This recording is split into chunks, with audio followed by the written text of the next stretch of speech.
It's time now to review headlines of today's newspapers, and we'll be doing that as we've always done. As we've always First, done. with This Day, the newspaper of record, This Day on Saturday, we'll take it from top to bottom. The window story says, Wale Edun Cardoso moved to deepen fiscal monetary policy collaboration. Minister reaffirms federal government's commitment to inclusive development.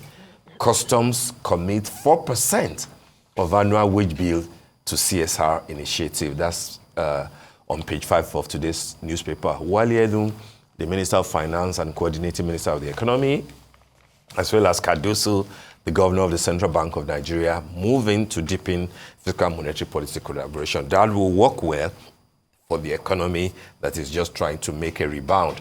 And on page 6 of today's paper, Super Eagles keep 2026 World Cup hope alive, beat Rwanda 2-0. All thanks to Osimhen, isn't it? Did you watch the match? No, I did not. But AB, Ioman, and Aaron Akirejola have been keeping us quite updated. Job. Absolutely. So they're keeping hope alive. We'll see what happens. I think Zimbabwe is next or something like that. If we're able to keep the goals coming, and keep winning. Who says that Kachi will not cover sports next year? Well, you never know. At this point, I might just do it. At this point, Canada, US, and Mexico. Absolutely. All right. Under the masthead, Nigeria, Canada. Speaking of Canada, we just mentioned Canada. I know. Nigeria, Canada signed code sharing agreement. Fantastic idea, which means that, flights can now go directly, to Canada. Just book your Nigeria, Canada without having to branch somewhere else. Code share works well, in this space. And then the other story, after Supreme Court judgment, victory claims deepen PDP power tussle. Apex Court asks party to decide its national secretary. Anyanwu Okoye sustained battle. Southeast Zonal Committee affirms Okoye. High Court restrains Tommy Kimi's disciplinary committee from expelling Anyanwu. I think a number of newspapers, particularly Tribune, use that story. Who really is the Secretary General of the PDP? It looks like the Supreme Court judgment is now open to various sorts of interpretations, just like we're dealing with emergency rule. The lead story in today's This Day: federal government releases withheld allocations to Ibas. PDP governors head to court. Solo administrator orders payment of salaries to local government workers, charges traditional rulers to de-escalate tension. Ijo youth ask ECOWAS court to quash Fubara Deputy Assembly's suspension. Kwakwanso CSOs condemn state of emergency, demand immediate reversal.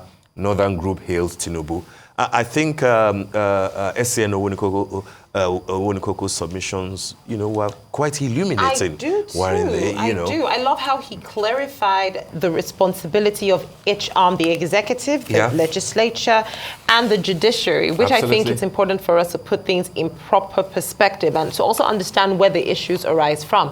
I also like how he did not speak particularly to the specific issues on whether or not there was enough evidence of violence. He just stated the law for what it is. So I genuinely enjoy that submission. And I like the fact that he says that there are grounds to approach the court and even to invalidate what has been done if you're able to prove that quorum was not formed. Because a lot of people were going haywire about, can voice vote suffice as, as something that should be acceptable and etc. And he made some useful clarifications there. Well, let's take a look at The Nation this morning. Like you rightly said, similar major headline with the Saturday Tribune. PDP crisis, Anyanwu triumphs, returns as party national secretary. That's on page 5 on The Nation newspapers this morning.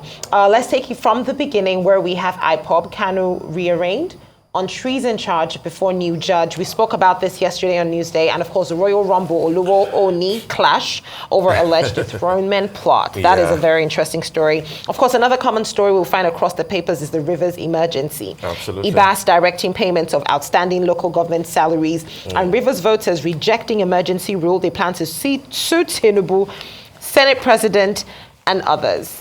They have Saturday Sun, Of course. there for us. It's actually not the Sun that we were discussing, but that's it's fine. not. Still on Rivers. I think it's the Saturday Telegraph that took a different story, focusing on General Kunle Togun. I warned IBB against including VATSA in his cabinet. It has been quite the show today, hasn't it? Absolutely. And interesting too. It's very interesting. I think people should watch more These of the are morning interesting show. times, isn't it? It's always an interesting time in Nigeria. We're not in a state of emergency here. It's interesting out here. All right, that brings us to the end of the morning show today. Yes. Thank you for watching and do stay safe. I'm Steve Ayorinde.